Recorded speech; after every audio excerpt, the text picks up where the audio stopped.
C'est la Fédération démocratique des écologistes du Sénégal, FEDES, ànd na Sénégal ak Aïdar. Nous sommes ici dans la mythique ville de Rufisque.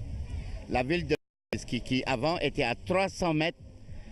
au large de cet océan déchaîné. L'avancée de la mer, le réchauffement climatique, ici est une réalité. Mais c'est aussi une réalité à Saint-Louis, à Mbour, à Joal, dans les îles du Saloum, à Djembereng, là-bas au Cap Skirring. La mer avance partout. Nous, les écologistes de la liste And Natal Sénégal, avec Ali Aïdar, nous voulons qu'à l'Assemblée nationale, nous puissions travailler sur des lois fortes parce que nous avons transmis aux collectivités le pouvoir sans les moyens. Il leur faut des moyens pour travailler sur ces questions essentielles. Votez pour la liste And Natal Sénégal. Votez pour les écologistes à l'Assemblée parce qu'ensemble nous allons travailler pour notre pays avec la liste And Natal Sénégal et les écologistes à l'Assemblée nationale. mbokk yi asalaamaaleykum ñu ngi fii Tëngéej dëkk Maam Kumba Lam dëkk bi nga xam ne ñetti téeméeri mètre ci biir géej gi la nekkoon géej gi lekk na yëpp kon li ñuy tuddee réchauffement climatique di ko tuddee changement climatique fële ca Ndar fii ci Rufisque Mbour Joal ak Jifeer ak Jembereng foofu yëpp géej baa ngi lekk suuf si kon réchauffement climatique bi ñun écologistes yi dañ ko bëgg a xeex fële ci biir assemblée nationale ngir loi yooyu ñu mën a jox pouvoir décentralisé communes yi waaye ñu jox leen tamit moyen bi tax ñu mën a liggéey moo tax ñu bëgg leen ñaan yéen Sénégalais yi yéen ñi yore seen carte yéen ñi moom seen carte ñu ñaan leen ngir yàlla ngeen voteel And Natal Sénégal muy liste bi nga xam ne moo yóbbu écologiste assemblée nationale ngir ñu liggéeyal leen ndax ñoon dañu leen bëgg a liggéeyal voteel leen liste And Natal Sénégal ak Ali Aïdar wasalaam. Après la FEDES, voici à présent ADS Garap beneen baat bu bees. lu ñu nit mënti defal te développé woo dëkk bi soxlawuñu loolu développé dëkk bi nag mënu paase bu sénégalais yi feebaree faju suñu doom yi jàng ñuy bay di dundee suñu nee bay di dundee wax bay wax liggéey suñu liggéey amee ñu créer emploi su ko defee taux de chômage bi mun a wàññeeku ñun nag ñu ngi ci ginnaaw beneen baat bu bees ndax lu ñu bëgg ci Sénégal baat bu bees moo ñu ko mën a defal ñu ngi leen di tàllal loxo yéen waa Daaru Muxti yëpp di leen wax ngeen voteel baat bu bees. ñun waa Daaru Muxti nag feebar faju dafa jafe ci ñun lool lu bare ñu ngi koy jooytu li ñu war a am yépp ci Daaru Muxti daanaka amuñu ko ñun nag kenn jënduñu te kenn amul suñu njëg ba di ñu jënd. sëñ Ablaye Ñaan mii dafa nekk ci réew mi di fi def lu baax di dimbale doomu aadama yi ñu taxaw bëgg koo jàppale fii ci Daarul Muxti ñun nag waa Daarul Muxti gis nga suñu koñ bii su ci kanamee tuuti kenn du gis sa moroom ndax lëndëm waaw tey jii ku fi feebar Touba ngay fajoo ji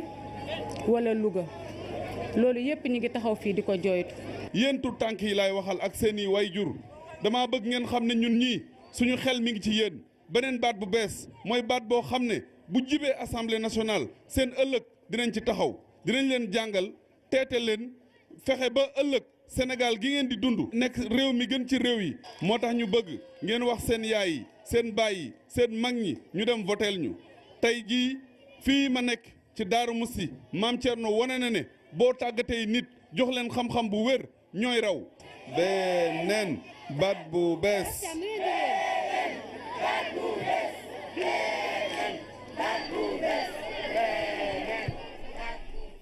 À présent, après beneen baat bu bees, le parti de la paix Jàmm PDP Jàmm Bamtare Synergie ngir liggéeyal Sénégal. Sénégalais, Sénégalaises,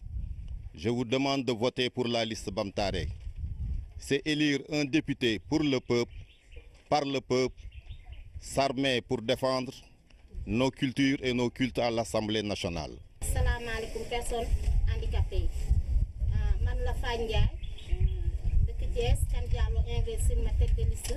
ci handicapé yi ci turu handicapé yi ma bëgg a teewal handicapé yëpp ci ensemble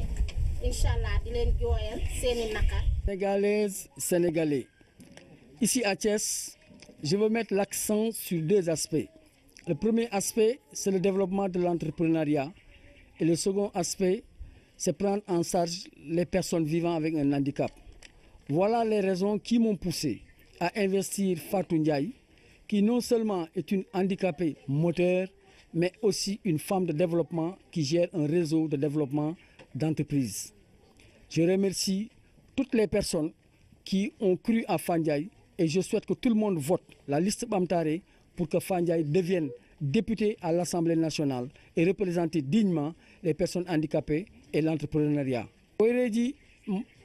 Thiès naɓe, koreji Sénégal naɓe, mbeɗa salmina mon. Meɗen ɗo hande Thiès, meɗen wonde ɓe ganduɗa ɓe wonko Allah fawi mumen. Ko kamɓe gardinmi ɗo e ardinde aussi Alassane Diallo e ardinde Amadou Tidiane Camara. Mais ko waɗimi ardinde ɓe ko jinmi ko ganduɗa ko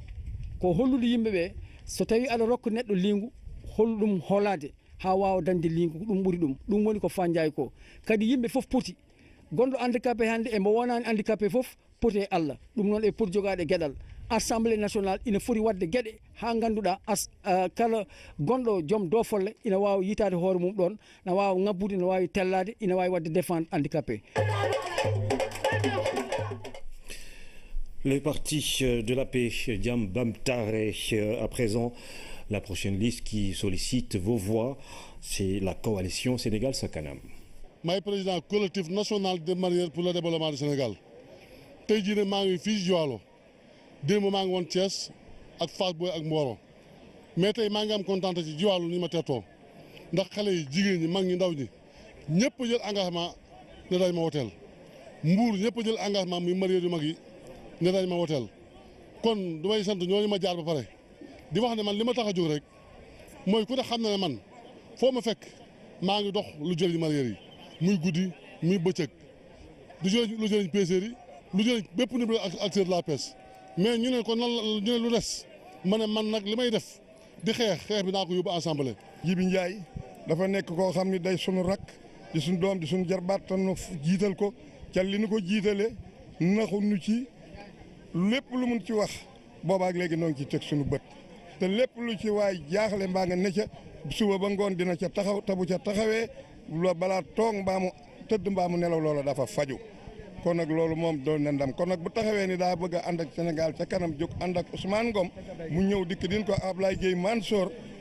bu ñëwee fii din ko wax ñun ñëpp dinu jóg ànd ak moom ñëpp moom xam naa ni ñu ngi si ginnaawam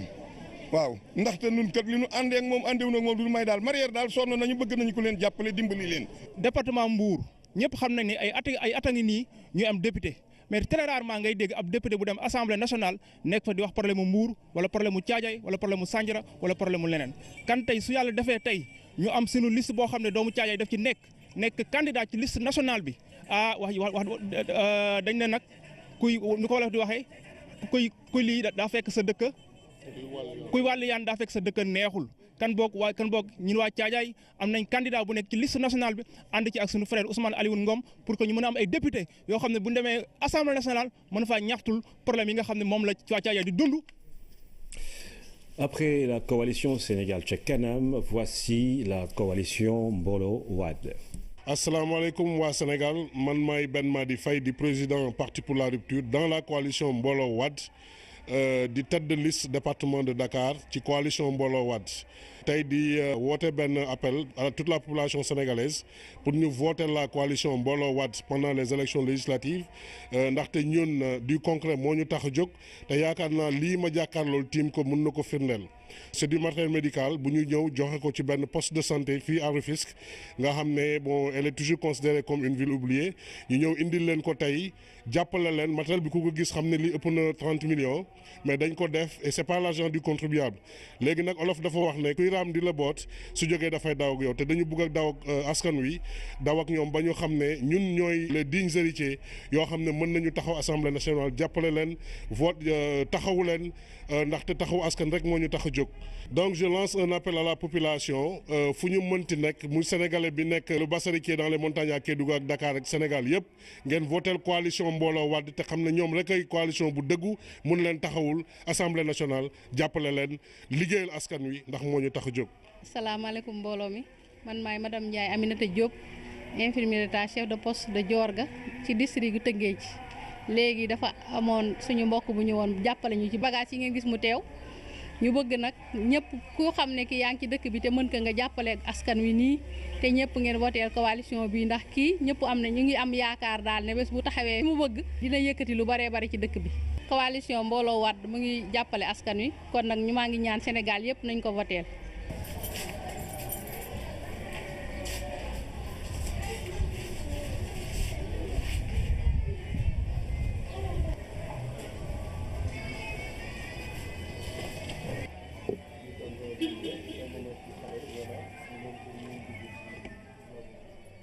C'était donc la coalition Mbooloo Wade sur l'ensemble du réseau synchronisé radio et télévision du Sénégal. Nous poursuivons ce journal de la campagne avec cette fois-ci une liste indépendante. Nous sommes avec Defar Sénégal. jëlee fi politiciens yi li ko waral mooy sunu réew mi dañ see kontaanul 1960 ba léegi ñoom lañ ko jox waaye doxaluñu fi lu ñu neex tey fii ñu nekk ci Grand Yoff ñëpp gis nañ ko Grand Yoff quartier la boo xam ne daanaka nit ñi dañuy dox rek. waaye faatu nañ yàgg na li ko waral nag mooy liggéey bi ñu leen waroon defal kenn defalu leen ko ndax ñi ngànk réew mi yitteelu leen seen bopp moo leen yitteel leen rek nag moo koy faj mooy mbooleemu ñi dëkk ci quartier yi nga xam ne yëpp mbënn sonal na leen ñàkk kaaraange sonal na leen ñàkk ndox sonal na leen ñàkk courant sonal na leen ñoo ñëpp le 30 juillet 2017 na ngeen génn ngeen dem ci urne yi pour voter ji pour ñu jëlee fi politiciens yi bii nag moom mooy sunu bulletin bu leen ko jaawatle ngeen tànn ko dugal ko ci mbañ gàcce gi ngir politiciens yi abal ñu. man la Marème Seck dëkk fii Grand Yoff bokk ci mouvement Defar Sénégal ñun nag li ñuy soxal tey jii mooy wax ak yéen ci conditions yi fi nekk depuis 57 ans ñu koy dund 1960 ba tey problème yi benn la li ñuy jàkkoontool fii ci diwaanu Grand Yoff mooy inondation yi insalubrité yi. dara soppeekuwul dafa jot tey jii nag ñu ànd ñun ñëpp jëlee fi politiciens yi jot na le 30 juillet boo leen bëggee li fi nekk jóge fi ñun ngeen di tànn. man la Ahmed Seck bokk ci mouvement indépendant Defar Sénégal ñu ngi fii tey ci Grand Yoff commune bi gën a mag ci Dakar li ñu fi andi mooy ñu sensibiliser population yi wax leen ni ñu ngi jàkkoonte ak ay problème ñun liggéey ñàkk na fi ñun mënd bi am na fi insécurité problème yëpp yi nga xamante ne nii moom la askan bi di jànkoonteel fekk nañ ko Grand Yoff jot na nag dafa jot li jot mooy lan ñu jëlee fi politiciens yi suñu bulletin moo nekk nii lii moo fiy jëlee politiciens yi gars yi na ñëpp ñëw ñu voté jëlee fi politiciens yi. Après la liste indépendante Defar Sénégal, voici la coalition Manko Wattu Sénégal. Bismillahi rahmani rahim. Barki Serigne Babacar Sy. Barki Cheikh Seydi Mouhamadoul Mansour borom daara ji sama sëriñ maa ngi ñaanal yàlla mu yokk leeram fi mu tëdd barkeel njaboot gi mu fi bàyyi man nag tey seen xarit mbokk Sénégal yi ñuy seetaan ci biir réew mi ak bitim réew man seen xarit Ousmane Faye nekk jiite te ma coalition bi tudd Manko Wattu Sénégal ngeen di gis bulletin bi mu nekk jaune bleu yanj loolu maa dellu si di waxtaan ak yéen tey maa ngi tooñ nag di rappeler parce que fàttali dafa baax parce que nit ñi sax dinañ dégg ñu may jam naan ma waa yow lan mooy seen programme ma ni yi ngeen di wax ni programme moom am nañ ko mi ngi sunu site waaye xam nga 2000 kenn mënu fi ñëw di wax programme te ma di leen wax sénégalais yi ne leen yeewu leen xam nga député kenn du ko laaj programme ndax député warul am programme président de la république bu élection présidentielle moom ngay laaj an sa programme parce que député mënul def lu dul surveiller l'action du gouvernement proposer des lois yooyu nag ci mbay sàmm ak napp gi ak ressources naturelles yi ku ci dem ci suñu site dina fekk lañ ca wax ak lañ ca xalaat man dama préférer ñëw jàkkaarloog sénégalais yi pour ñu fàttalante nañu fàttalante te nag ban bu dee défendre sénégalais yi mbokk yi man xam ngeen ma ndax juróomi at maa ngi nekk seen kanam di opposition bu nag bu dur ci Macky Sall lu dul dëgg ma ne du dëgg mu may jàpp di tëj ak di ma dóori lacrymogène may xëm ci fii ak ñu may jàpp di tëj loolu du ma ko wax de booba nag may def loolu ñii fi nekk ñëpp di wax tey ku mel ni Idrissa Seck mais booba ma nga àndoon ak Macky Sall nekk laudateur de décence am di ko mu koy jox fanweeri million par weer Abdou Mbaye at mu woon booba ma nga nekkoon premier ministre Macky Sall ressources naturelles pétrole bii ñuy wax dossier yëpp bu Macky Sall signé moom moo ko contresigné loolu nag laay bañ mani la olof bu la nee dafa ñuul tey bu subaa mu ne la dafa weex di dofloo Sénégalais yi ngeen di leen topp loolu daa ni waru leen a gëm waru leen a def confiance benn façon politique nag dafa war a jeex ci réew mi politique yooyu xewoon bi Ablaye Wade di ñëw fii taxaw ak Sénégalais yi naan leen bu naa dugal ci école yi bouton ato yoo xamante ne boo bësee bouton maafe ñëw wala boo bësee bouton ceef ñëw politique gu naxaate boobu laay bañ nit ñi ñu def ko seen bopp asalaamaaleykum wa rahmatulahi taala ba suba. C'était la coalition Manko Wattu Sénégal. Pour la suite, nous sommes avec la coalition Ndawi Askan Wi, alternative du peuple. Citoyens, citoyennes, Sénégalais, Sénégalaises. Je me présente, mon nom est Fente Soumaré. Je suis la tête de liste du département de Dakar pour Union citoyenne Buntubi. Nous venons comme ça donc de notre randonnée et nous sommes passés pour vous lancer un message solennel pour vous inviter d'abord à aller récupérer vos cartes d'électeurs pour que le 30 juillet, vous puissiez passer au vote. Voter utile, c'est voter la liste Union citoyenne Buntubi, puisqu'au sein de l'Assemblée nationale, Union citoyenne Buntubi va inscrire ses actions autour de la triptyque « Je représente, je légifère et je contrôle ». Justement, Union citoyenne enverra à l'Assemblée nationale des députés qui pourront prendre en compte les préoccupations de la jeune génération et de la génération future. Vive Union citoyenne Buntubi, vive l'alternance générationnelle. Je représente, je légifère, je contrôle. Union citoyenne Buntubi, agir pour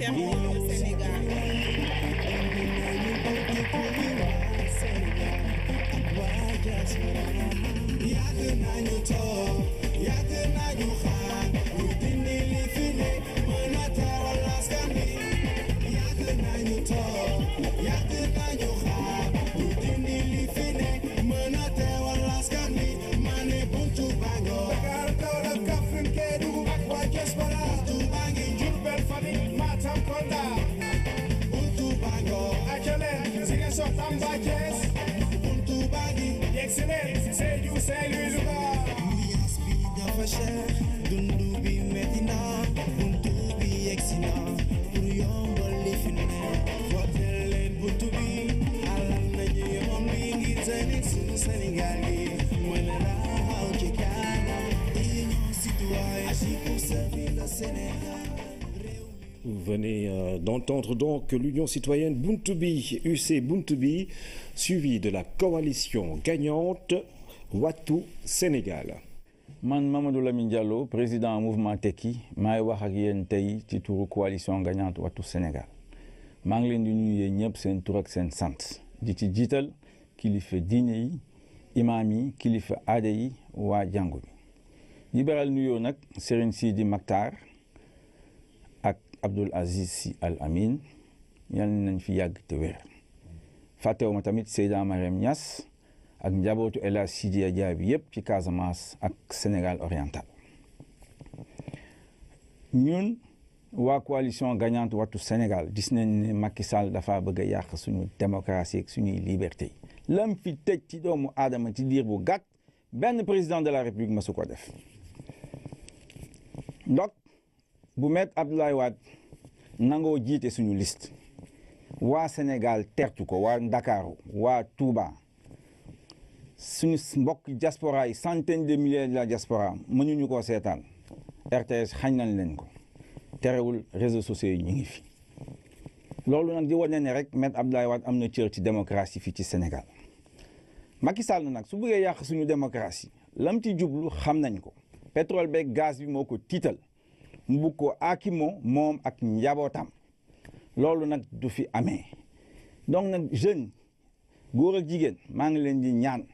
ngeen jóg wuti ji seeni carte d'électeur man mii di wax ak yéen juróomi yoon laay dem pour mën kaa am Oumar Sarr fukki yoon kon bu kenn xaddi na ngeen jóg xeex wuti seeni carte d'électeur le 30 juillet ñu dégagé. loolu laa leen bëggoon a wax maa ngi leen gërëm di leen sant asalaamaaleykum wa rahmatullah.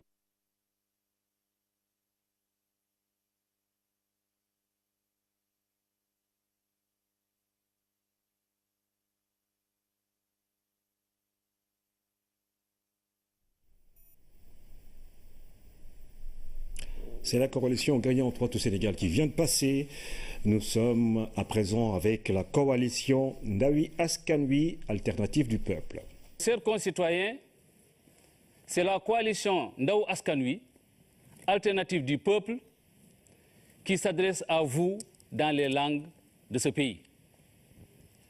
Mbandi Mandinkol, Tonya Folel, Dokulal, Aninke Kendol, Wole Lafta Afola Liebi, Fanoketa. Moma Nyana, Sonabi, Yanene, Nenertilo, Bantale, Bandirabe, E Rango, Gongbe, Labe Susbe, Golan Torbe, Lady Mumen, Gande Weti, Funti Gassi, Kutiom, Burabe, Ye Wanke di département ti Bignona, Yo ne di élection yandi alambe kanokenak,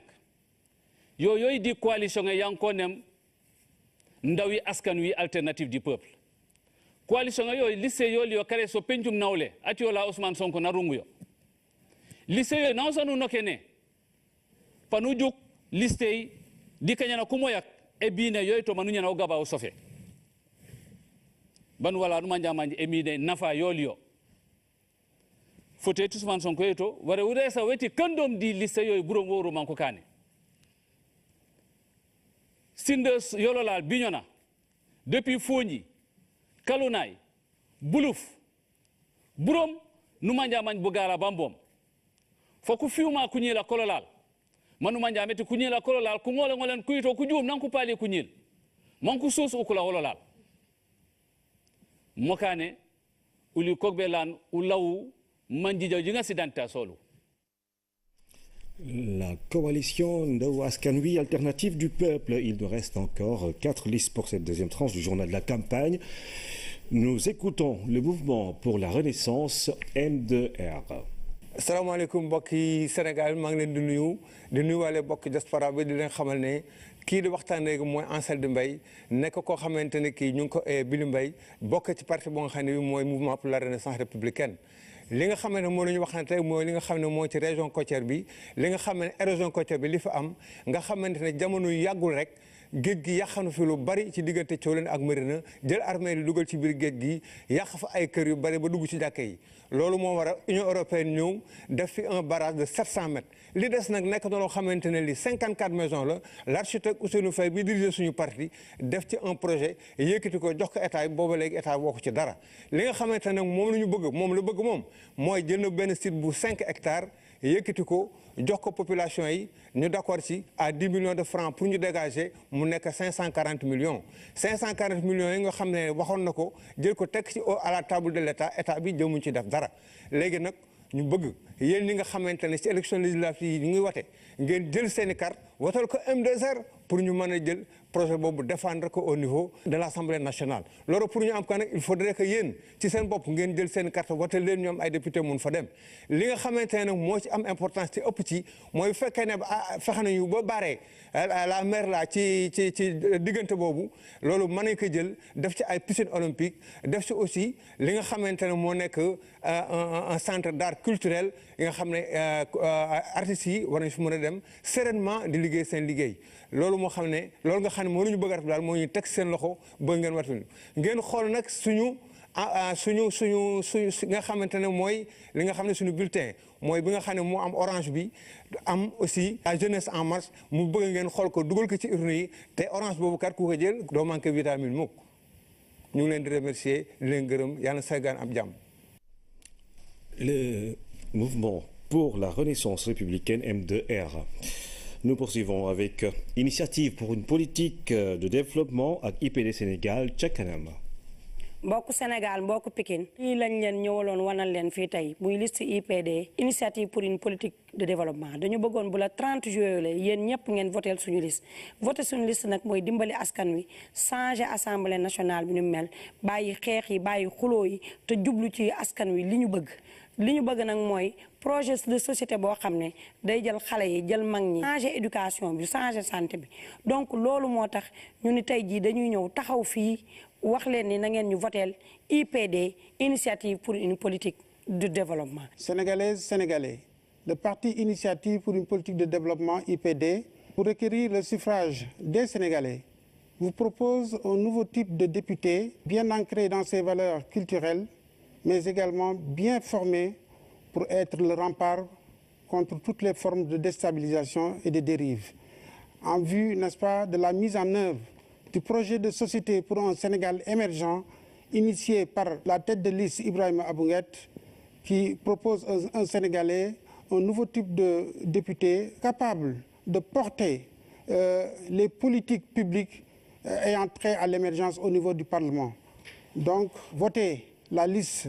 IPD, c'est voter pour l'émergence réelle du Sénégal, c'est voter pour la prise en charge de l'informel, c'est voter pour la prise en charge des jeunes diplômés sans emploi, c'est voter pour la prise en charge des questions énergétiques, c'est voter pour la prise en charge des questions de l'eau, c'est voter pour la prise en charge des questions d'inondation, c'est voter pour la bonne gouvernance et une bonne politique de communication et d'information dans le pays. Ensemble, votons la liste IPD, Initiative pour une politique de développement, pour avoir une assemblée de rupture et de vertu.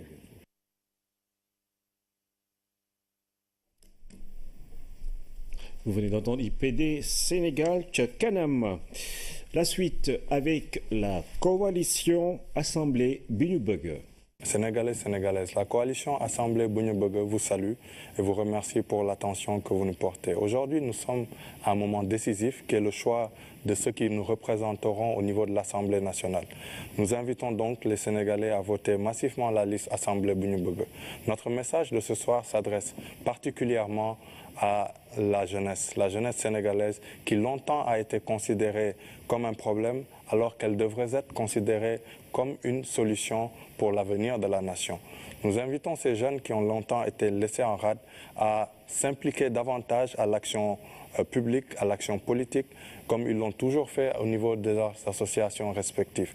Aujourd'hui, nous avons fait le constat que les politiques publiques destinées à la jeunesse étaient insuffisamment pensées avec les jeunes. Vous voyez les marchands ambulants, vous voyez les jeunes diplômés chômeurs, vous voyez les jeunes sans emploi sont trop nombreux dans ce pays. C'est pour cela que nous avons l'ambition, quand nous arriverons à l'Assemblée, quand la coalition Assemblée Bignubug sera élue avec le maximum de députés, de voter 3 propositions de loi, principalement une proposition de loi sur la modernisation de l'Assemblée, une deuxième proposition de loi sur la commande publique nationale et une troisième proposition de loi qui protégera les ressources tirées du pétrole et du gaz afin de les orienter vers l'éducation de la jeunesse, vers la santé et vers la construction d'infrastructures routières et ferroviaires pour désenclaver les grandes régions du Sénégal. Nous pensons que ces propositions de loi pourront faire souffler les jeunes parce qu'ils créeront assez d'activités, de mouvements pour que ces jeunes puissent s'impliquer davantage. Aujourd'hui, donc, nous invitons les Sénégalais, plus particulièrement les jeunes, à les retirer massivement leur carte d'électeur et au soir du 30 juillet, à voter massivement la liste Assemblée Bignubug ndax ëllëg tey lañ koy tabax. Vous suivez la deuxième tranche du journal de la campagne sur l'ensemble du réseau synchronisé de la radio et de la télévision du Sénégal. Voici pour terminer sous parti pour la solidarité et le développement du Sénégal, sort les transports en commerce. Alassane Ndoye. Sénégalaises, Sénégalais, chers compatriotes de la diaspora, bonsoir. Je suis Ousmane Thiendella Fall, fonctionnaire de police à la retraite, candidat sur la liste sous le PSDS sur les transports et commerce, ayant à sa tête l'honorable député maire Alassane Ndoye. Je viens aujourd'hui vous entretenir sur une question fondamentale, chère à notre liste, à savoir la crise des valeurs qui impacte négativement le développement économique et social de notre pays. En effet, la crise des valeurs a pendant longtemps secoué l'espace politique et la société sénégalaise. Elle a gangréné une partie des Sénégalais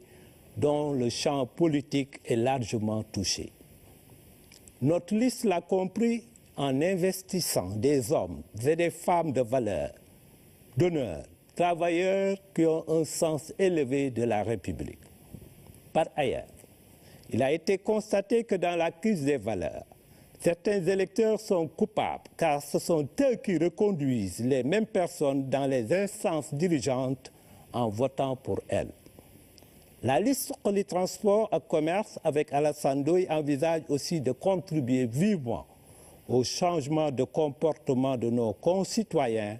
afin de promouvoir un nouveau type de Sénégalais, bons croyants, disciplinés, travailleurs et patriotes. Votez notre liste qui entend apporter des solutions adéquates à cet art en proposant des lois pour un nouveau type de députés et de citoyens. Yokkute si ñëpp, natange si ku ne. Le progrès pour tous, le bonheur pour chacun. Pour une croissance à partager et non à expatrier, je suis au garde à vous. Je vous remercie. Je rappelle cette information avant de vous quitter. Du 14 au 18 juillet 2017, les enregistrements dans les studios de la RTS se feront à Dakar, Saint-Louis, Kaolack, Tambacounda et Ziguinchor. Voici la liste des coalitions partis ou mouvements indépendants qui sont concernés. Pour le premier groupe, coalition Fal Askan Wi, Parti de l'unité et du rassemblement pur, la coalition Manko Taxawu Sénégal, le Parti pour l'action citoyenne, le Parti de la vérité pour le développement, le cadre de réflexion pour un développement intégral, Crédit, coalition la troisième voie politique, Auto Askan Wi, Sunu Natangué Réew, Rassemblement pour la dignité et la prospérité, la vraie rupture. Le deuxième groupe, Convention citoyenne Nenen, Union pour le fédéralisme et la démocratie, Coalition And Sahal Liggéey qui suit, Rassemblement pour l'éthique et les valeurs émergentes, Rêve, Front patriotique républicain, FPR, Coalition And Suqali Sénégal, Rassemblement démocratique sénégalais, Sénégal, Ven Environnement. C'est le deuxième groupe. Le troisième groupe est constitué du Parti de la paix, Diam Bamtare Synergie Ngir Liggéey Sénégal, la coalition Sénégal Tchakanam, la coalition Mbolo Wad, la liste indépendante Defar Sénégal, Citoyens pour l'éthique et la transparence, 7 Jarin Samareo, le Front national Batu Askan Wi, la Fédération démocratique des écologistes du Sénégal, FEDES, Ande Natal Sénégal ak Aïdar, et pour terminer, ADS Garab Benen Bat Boubès. Ce sont les listes qui vont enregistrer à partir du 14, nous sommes le 13, demain donc 14 jusqu'au 18, enregistrement dans les studios de la RTS à Dakar, tout comme dans les régions, notamment à Saint-Louis, Tambacounda, Ziguinchor et Kaolack. 47 listes sollicitent vos voix, mesdames et messieurs, pour le scrutin du 30 juillet. Encore 2 semaines de campagne. Nous allons encore écouter ces partis, coalitions ou listes en compétition pour le scrutin du 30 juillet. Merci à tous de nous suivre tous les jours dans le journal de la campagne supervisé par le CNRA. Demain, Anne-Marie Gomis sur ce plateau. Merci. Indépendante, nous sommes avec Defar Sénégal. jëlee fi politiciens yi li ko waral mooy sunu réew mi dañ see kontaanul 1960 ba léegi ñoom lañ ko jox waaye doxaluñu fi lu ñu neex tey fii ñu nekk ci Grand Yoff ñëpp gis nañ ko Grand Yoff quartier la boo xam ne daanaka nit ñi dañuy dox rek waaye faatu nañ yàgg na li ko waral nag mooy liggéey bi ñu leen waroon defal kenn defalu leen ko ndax ñi ngànk réew mi yitteelu leen seen bopp moo leen yitteel leen rek nag moo koy faj mooy mbooleemu ñi dëkk ci quartier yi nga xam ne yëpp mbënn sonal na leen ñàkk kaaraange sonal na leen ñàkk ndox sonal na leen ñàkk courant sonal na leen ñoo ñëpp le 30 juillet 2017 na ngeen génn ngeen dem ci urne yi pour voter ji pour ñu jëlee fi politiciens yi bii nag moom mooy sunu bulletin bu leen ko jaawatle ngeen tànn ko dugal ko ci mbañ gàcce gi ngir politiciens yi abal ñu. man la Marème Seck dëkk fii Grand Yoff bokk ci mouvement Defar Sénégal ñun nag li ñuy soxal tey jii mooy wax ak yéen ci conditions yi fi nekk depuis 57 ans ñu koy dund 1960 ba tey problème yi benn la li ñuy jàkkoontool fii ci diwaanu Grand Yoff mooy inondation yi insalubrité yi dara soppeekuwul dafa jot tey jii nag ñu ànd ñun ñëpp jëlee fi politiciens yi jot na le 30 juillet boo leen bëggee li fi nekk jóge fi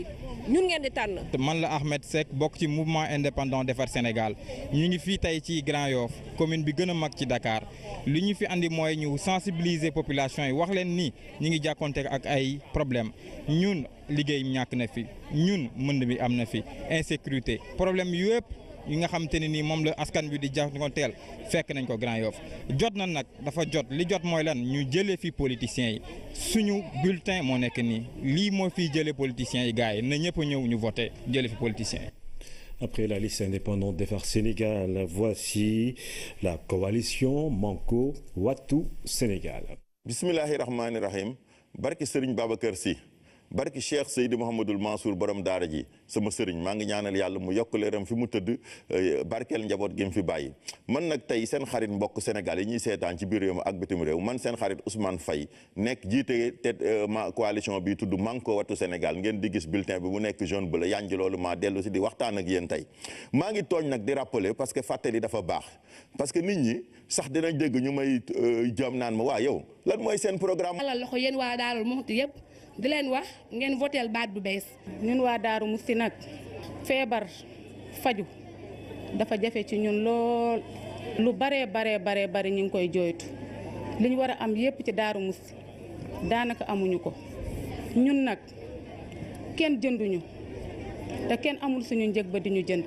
sëñ Ablaye Ñaan mii dafa nekk ci réew mi di fi def lu baax di dimbale doomu aadama yi ñu taxaw bëgg koo jàppale fii ci Daarul Muxti ñun nag waa Daarul Muxti gis nga suñu koñ bii su ci kanamee tuuti kenn du gis sa moroom ndax lëndëm waaw tey jii ku fi feebar Touba ngay fajoo ji wala Louga loolu yépp ñi ngi taxaw fii di ko jooytu. yéen tout tànk yi laay waxal ak seeni wayjur dama bëgg ngeen xam ne ñun ñii suñu xel mi ngi ci yéen beneen baat bu bees mooy baat boo xam ne bu jibee assemblée nationale seen ëllëg dinañ ci taxaw dinañ leen jàngal teete leen fexe ba ëllëg Sénégal gi ngeen di dund nekk réew mi gën ci réew yi moo tax ñu bëgg ngeen wax seen yaay yi seen baay yi seen mag ñi ñu dem voteel ñu tey jii fii ma nekk ci Daaru Muxti Maam Thierno wane na ne boo tàggatee nit jox leen xam-xam bu wér ñooy raw beneen baat bu bees.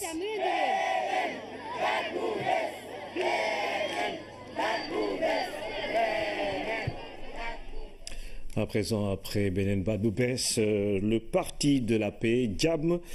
PDP Jam Bamtare, Synergie, ngir liggéeyal Sénégal. Sénégalais, Sénégalaises, je vous demande de voter pour la liste Bamtare. C'est élire un député pour le peuple, par le peuple, s'armer pour défendre nos cultures et nos cultes à l'Assemblée nationale. Salam alaikum personnes handicapées. Man la Fagne Ndiaye. Thiès kan Diallo investir ma tête de liste ci handicapé ci turu handicapé ma bëgg a teewal handicapé yépp ci ensemble inchallah di leen jooyal seeni naqar. Sénégalaises, Sénégalais, ici à Thiès, je veux mettre l'accent sur deux aspects. Le premier aspect, c'est le développement de l'entrepreneuriat et le second aspect, c'est prendre en charge les personnes vivant avec un handicap. Voilà les raisons qui m'ont poussé à investir Fatou Ndiaye, qui non seulement est une handicapée moteur, mais aussi une femme de développement qui gère un réseau de développement d'entreprises. Je remercie toutes les personnes. C'est la Fédération démocratique des écologistes du Sénégal, FEDES, Andena Sénégal à Aïdar. Nous sommes ici dans la mythique ville de Rufisque.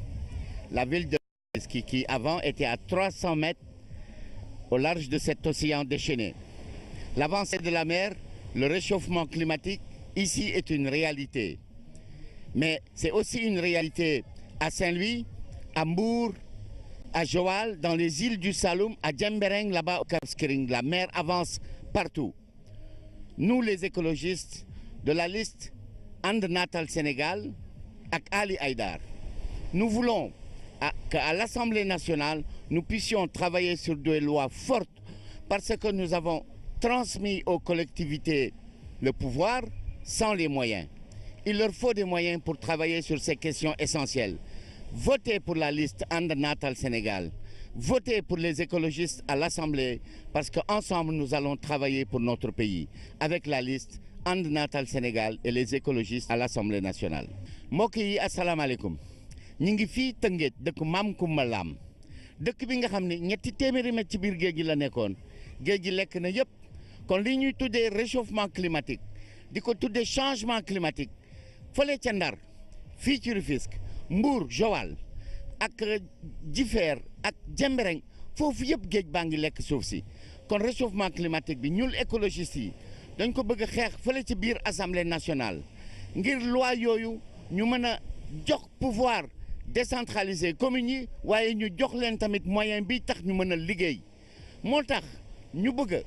leen ñaan yéen Sénégalais yi yéen ñi yore seen carte yéen ñi moom seen carte ñu ñaan leen ngir yàlla ngeen voteel And Natal Sénégal muy liste bi nga xam ne moo yóbbu écologiste assemblée nationale ngir ñu liggéeyal leen ndax ñoon dañu leen bëgg a liggéeyal voteel leen liste And Natal Sénégal ak Ali Haïdar wasalaam. Après la FEDES, voici à présent ADS Garap beneen baat bu bees. lu ñu nit mënti defal te développé woo dëkk bi soxlawuñu loolu développé dëkk bi nag mënu paase bu sénégalais yi feebaree faju suñu doom yi jàng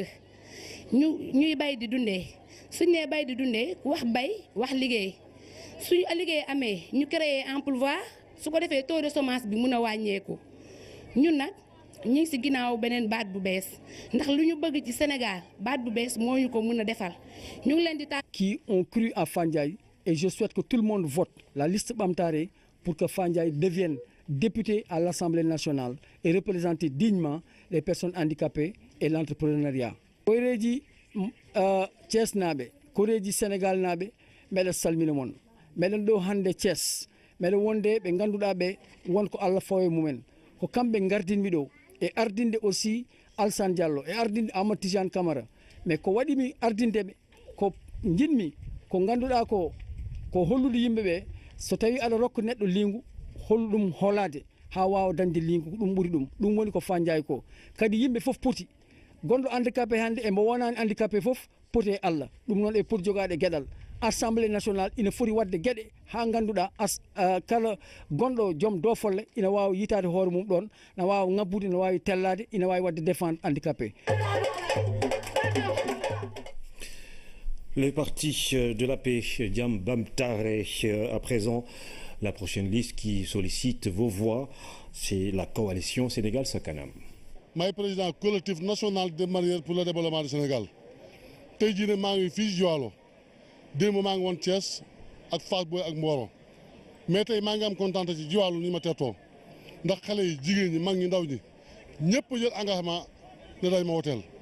Mbour ñëpp jël engagement muy mareyeur yu mag yi ne dañ ma woteel kon du may sant ñooñu ma jaar ba pare di wax ne man li ma tax a jóg rek mooy ku ne xam na ne man foo ma fekk maa ngi dox lu jëriñ mareyeur yi muy guddi muy bëccëg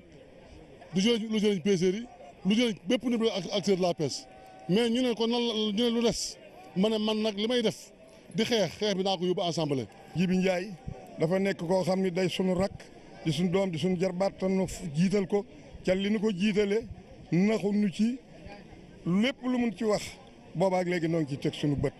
te lépp lu ci waay jaaxle mbaa nga ne ca suba ba ngoon dina ca taxaw te bu ca taxawee loo balaa toog mbaa mu tëdd mbaa mu nelaw loola dafa faju kon nag loolu moom doon na ndam kon nag bu taxawee ni daa bëgg a ànd ak Sénégal ca kanam jóg ànd ak Ousmane Ngom mu ñëw dikk din ko Ablaye Dieye Mansour bu ñëwee fii din ko wax ñun ñëpp dinu jóg ànd ak moom ñëpp moom xam naa ni ñu ngi si ginnaawam waaw ndaxte nun kat li nu àndee ak moom àndewu nag moom du may daal mareyeur daal sonn nañu bëgg nañu ko leen jàppale dimbali leen. département Mbour ñëpp xam nañ ni ay at a ngi nii ñu am député mais très rarement ngay dégg ab député bu dem assemblée nationale nekk fa di wax problème mu Mbour wala problème mu Thiadiaye wala problème mu Sandiara wala problème mu leneen kan tey su yàlla defee tey ñu am sunu liste boo xam ne doomu Thiadiaye daf ci nekk candidat ci liste nationale bi wax dañ ne nag kuy nu ko wolof di waxee kuy lii daa fekk sa dëkk kuy wàllu yaan daa fekk sa dëkk neexul kan boog ñun waa Thiadiaye am nañ candidat bu nekk ci liste nationale bi ànd ci ak sunu frère Ousmane Alioune Ngom pour que ñu mën a am ay député yoo xam ne bu ñu demee assemblée nationale mën faa ñaxtul problème yi nga xam ne moom la waa Thiadiaye di dund. Après la coalition Sénégal ca Kanam, voici la coalition Mbolo Wade. asalaamaaleykum waa Sénégal man maay Ben Madi Faye di président parti pour la rupture dans la coalition Mbolo Wade di tête de liste département de Dakar ci coalition Mbolo Wade tey di woote benn appel à toute la population sénégalaise pour ñu voter la coalition Mbolo Wade pendant les élections législatives ndaxte ñun du concret moo ñu tax a jóg te yaakaar naa lii ma jàkkaarlool tiim ko mën na ko firndeel. C'est du matériel médical bu ñu ñëw joxe ko ci benn poste de santé fii à Rufisque nga xam ne bon elle est toujours considérée comme une ville oubliée ñu ñëw indil leen ko tey jàppale leen matériel bi ku ko gis xam ne lii ëpp na 30 millions mais dañ ko def et c'est pas l'argent du contribuable léegi nag olof dafa wax ne kuy raam di la boot su jógee dafay daw ak yow te dañu bëgg ak daw ak askan wi daw ak ñoom ba ñu xam ne ñun ñooy les dignes héritiers yoo xam ne mën nañu taxaw assemblée nationale jàppale leen vote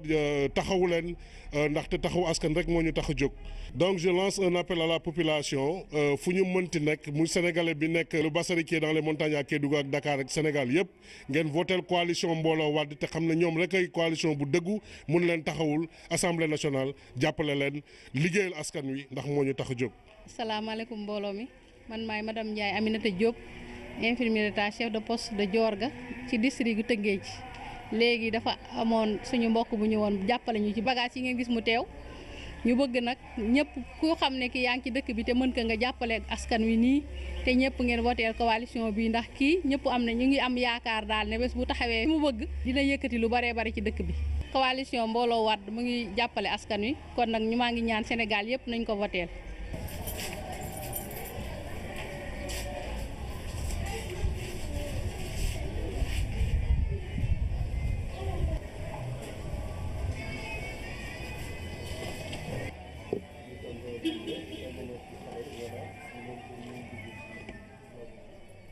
C'était donc la coalition Mbolo Wade sur l'ensemble du réseau synchronisé radio et télévision du Sénégal. Nous poursuivons ce journal de la campagne avec cette fois-ci une liste